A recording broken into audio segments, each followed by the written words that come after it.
नमस्कार साथियों, स्वागत है आपका हमारे YouTube channel only paper practice में। साथियों, जैसा कि आप जान रहे हैं कि 2024 में लोकसभा चुनाव चल रहे हैं और ये चुनाव का दौर है। परीक्षा की दृष्टि से हमारे लिए महत्वपूर्ण है कि आने वाले जो हमारे एग्ज़ाम है वहाँ से लोकसभा और निर्वाचन आयोग से किस प्रकार के प्रश्न हम लोगों से पूछे जाएंगे।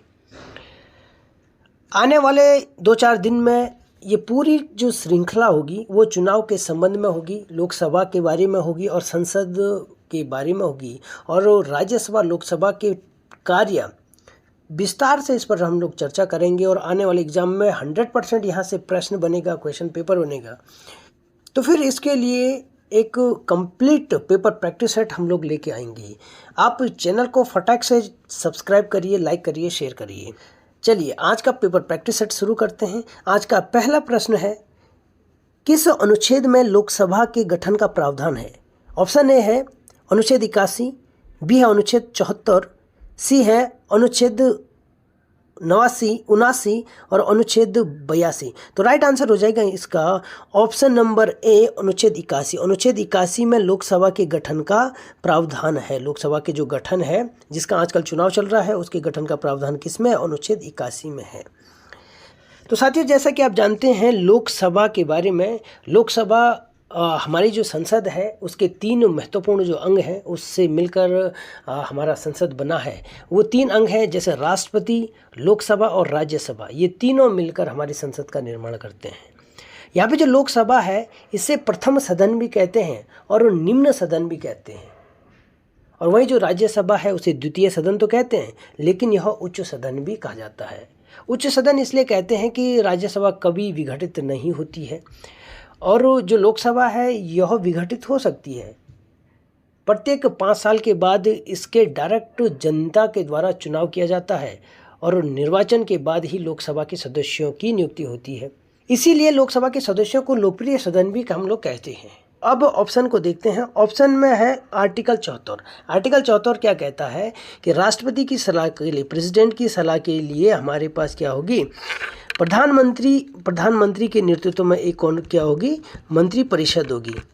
ठीक है, तो हमारे पास एक मंत्री परिषद होगी। वह अनुच्छेद 79 क्या कहता है?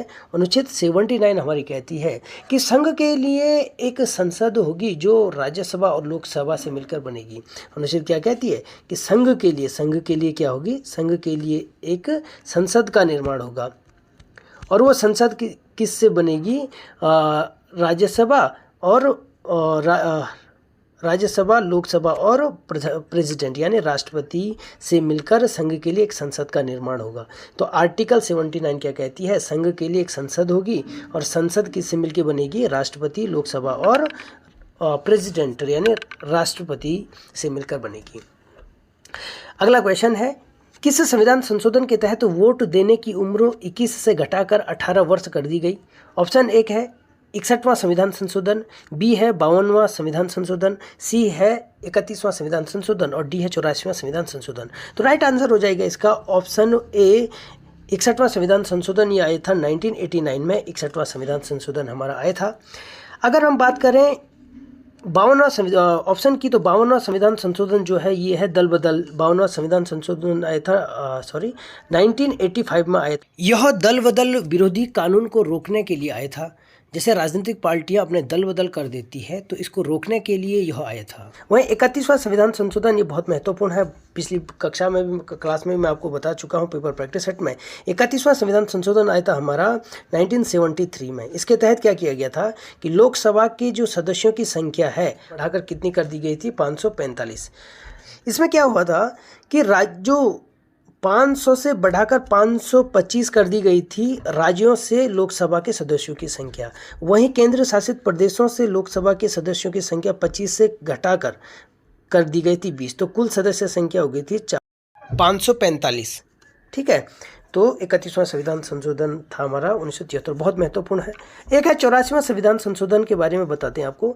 84वां संविधान संशोधन था हमारा 2001 में आया था। 84वां संविधान संशोधन आया था 2001 में। 2001 में जो 84वां संविधान संशोधन था उसके तहत किया गया था कि जो लोकसभा के सदस्यों की संख्या है जो लोकसभा के सदस्यों की संख्या है वो 2026 तक स्थिर रहेगी। यानी कि जो अभी 545 लोकसभा के सदस्यों की जो संख्या बताई गई वो 2026 तक स्थिर रहेगी, यानी इसमें कोई बदलाव नहीं होगा। ठीक है, अगला क्वेश्चन देखते हैं। उम्मीद कर रहा हूँ कि आपको समझ में आ रहा होगा। अगला क्वेश्चन है, वर्तमान समय में लोकसभा में अनुसूचित जाति की संख्या कितनी है? ऑप्शन ए है 84, बी है 47, सी है 45 और डी है, ये थोड़ा सा मिसप्रिंट हो गया, यहाँ पर अनुच्छेद नहीं आना चाहिए। तो लोकसभा में अनुसूचित जाति की संख्या कितनी है? ऑप्शन ए है 84, 47, 45 और डी है 81। तो राइट आंसर हो जाएगा इसका ऑप्शन ए 84। जैसा कि आप जानते हैं कि आर्टिकल किसमें, अनुच्छेद 330 के तहत क्या है, लोकसभा के जो सदस्य हैं तो उनमें से एससी और एसटी के लिए जो सीटें हैं वो आरक्षित की गई है। ठीक है, एससी और एसटी के लिए आरक्षित सीटों का प्रावधान किया गया है अनुच्छेद 330 के तहत। इसके तहत अभी वर्तमान समय में एसटी के लिए कितनी है, 84 सीटें हैं, नहीं सॉरी, एससी के लिए 84 सीटें, वहीं एसटी के लिए 57। एसटी के लिए वर्तमान में लोकसभा में कितनी सीटें आरक्षित है, 47 सीटें आरक्षित है। ठीक है, अगला क्वेश्चन है, किस संविधान संशोधन के तहत अनुच्छेद 331 को समाप्त कर दिया गया? बढ़िया क्वेश्चन है। अनुच्छेद 331 पहले तो जान लेते हैं क्या है, पहले क्वेश्चन को देख लेते हैं। ऑप्शन ए है 101 संविधान संशोधन, बी है 103वां संविधान संशोधन, सी है 104वां संविधान संशोधन और डी है 74वां संविधान संशोधन। तो राइट आंसर हो जाएगा इसका ऑप्शन सी 74वां संविधान संशोधन। आइए जानते हैं क्या है अनुच्छेद 131। जैसा कि आप जानते हैं कि जो हमारे लोकसभा और राज्यों के विधान सभाओं में क्या होता है कि आंग्ल भारतीयों को भी सीट आरक्षित करने का प्रावधान है। जो आंग्ल भारतीय है ना, आंग्ल भारतीयों को सीटों आरक्षण की व्यवस्था है, यानी इनके लिए अलग से सीटों का प्रावधान है। तो लोकसभा में 2 सीटों पर आंग्ल भारतीयों को राष्ट्रपति के द्वारा चुना जा सकता है। उसी प्रकार प्रत्येक राज्यों में भी आंग्ल भारतीयों के लिए अलग अलग प्रावधान है। तो अनुच्छेद 331 को जो इसके तहत आंग्ल भारतीयों को सीटों का आरक्षण था, 74वां संविधान संशोधन 2020, कब का है ये, 2020, 74वां संविधान संशोधन 2020 के द्वारा इसे समाप्त कर दिया गया है। अब आंग्ल भारतीयों के लिए किसी भी प्रकार का कोई आरक्षण की व्यवस्था नहीं की गई है। अगला प्रश्न है, किस जनगणना के आधार पर लोकसभा के निर्वाचित सदस्यों की संख्या निश्चित की गई है? ऑप्शन ए है 1971, बी 2001, सी 2011 और डी है 1991। तो राइट आंसर हो जाएगा इसका ऑप्शन ए 1971। साथियों, जैसा कि आप जानते हैं कि लोकसभा के सदस्यों का जो सदस्यों की संख्या है उसका जो निर्धारण किया गया है प्रत्येक राज्य में उसकी जनसंख्या के अनुसार। जैसे कि प्रत्येक राज्य में अलग अलग लोकसभा की सीटें हैं, सर्वाधिक सीटें यूपी में हैं। तो जैसे उत्तराखंड में 5 सीटें, तो इनकी जनसंख्या के आधार पर लोकसभा की सीटों का निर्धारण किया गया है। और जो जनसंख्या को आधार माना गया है वो आधार किसका है, 1971 की जनसंख्या का, यानी 1971 में जो जनगणना हुई थी उसके आधार पर लोकसभा की सीटों का आवंटन किया गया है। तो उम्मीद करता हूँ आप समझ पाए होंगे इस क्वेश्चन को। तो निर्वाचन सदस्यों की निश्चित की गई है कि जनगणना के अनुसार, तो 1971 के अनुसार लोकसभा के सदस्यों की संख्या का निर्धारण किया गया है। और अगला क्वेश्चन है, राज्यसभा तथा लोकसभा के सदस्यों की अहर्ताएं यानी क्वालिफिकेशन संबंधी प्रावधान किस अनुच्छेद में है? बहुत इंपॉर्टेंट क्वेश्चन है। ऑप्शन ए है अनुच्छेद 84, बी है अनुच्छेद 102, सी अनुच्छेद 103 और डी अनुच्छेद 86। तो राइट आंसर हो जाएगा इसका ऑप्शन ए अनुच्छेद 84 के तहत। जैसा कि आप जानते हैं कि राज्यसभा और लोकसभा के संबंध में सदस्यों का जो क्वालिफिकेशन है ना, जो क्वालिफिकेशन है इसके तहत ये बताया गया है क्या क्या क्वालिफिकेशन होनी चाहिए। जैसे वह भारत का नागरिक होना चाहिए, किसका, भारत का नागरिक होना चाहिए। और उसकी आयु के संबंध में आयु, जैसे लोकसभा के लिए आयु 25 है तो राज्यसभा के लिए आयु 30 का प्रावधान किया गया है। ठीक है, तो इस प्रकार से उनकी योग्यता, क्वालिफिकेशन, सदस्यों की योग्यता का प्रावधान इस अनुच्छेद में किया गया है। ठीक है,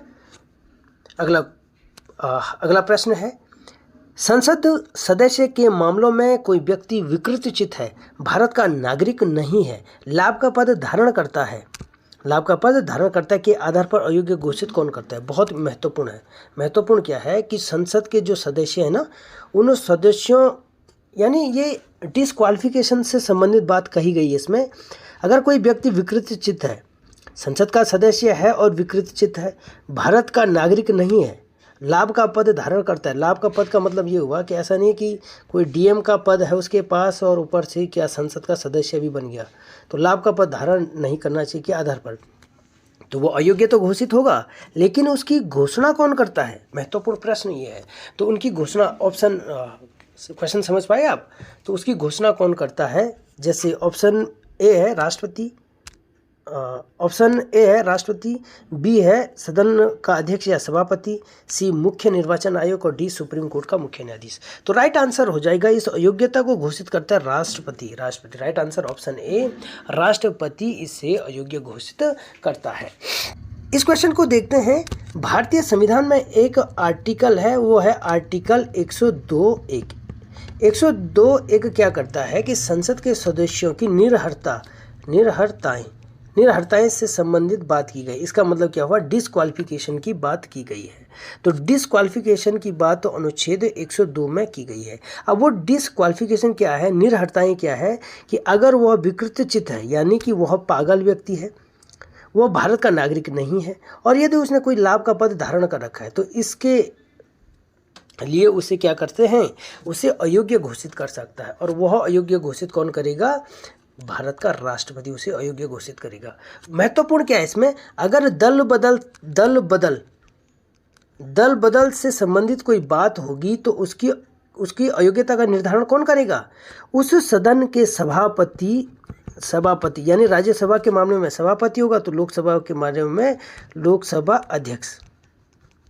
ठीक है, लोकसभा अध्यक्ष। दल बदल से संबंधित जो प्रावधान उसकी अयोग्यता का निर्धारण करता है, लोकसभा के मामले में लोकसभा अध्यक्ष और राज्यसभा के मामले में राज्यसभा के सभापति करेगा। और विकृतचित नागरिक नहीं है, लाभ का पद धारण करता है, तो इस आधार पर अयोग्य घोषित करेगा राष्ट्रपति। अगला प्रश्न है, राष्ट्रपति संसद सदस्यों की अयोग्यता संबंधी प्रश्नों पर किसकी सलाह लेता है? बहुत महत्वपूर्ण क्वेश्चन है। जो प्रश्न नंबर 7 है, इस 7 का ही दूसरा रूप है प्रश्न नंबर 8, क्योंकि इसमें निर्णय ले रहा है राष्ट्रपति, लेकिन राष्ट्रपति किसकी सलाह लेगा? सलाह लेगा यहाँ पे ऑप्शन ए है मंत्रिमंडल, बी है सुप्रीम कोर्ट का मुख्य न्यायाधीश, सी है सांसद और डी है चुनाव आयोग। तो अनुच्छेद आर्टिकल 103 के तहत राष्ट्रपति सलाह लेगा चुनाव आयोग की। बहुत महत्वपूर्ण क्वेश्चन है, तो राइट आंसर चुनाव आयोग हो जाएगा इसका। बहुत महत्वपूर्ण क्वेश्चन है। अगला प्रश्न है, संविधान की किस अनुसूची में लोकसभा के सदस्यों के लिए शपथ ग्रहण का प्रावधान किया गया है? संविधान की किस अनुसूची में लोकसभा के सदस्यों के लिए शपथ ग्रहण का प्रावधान किया गया है? ऑप्शन ए है अनुसूची 2,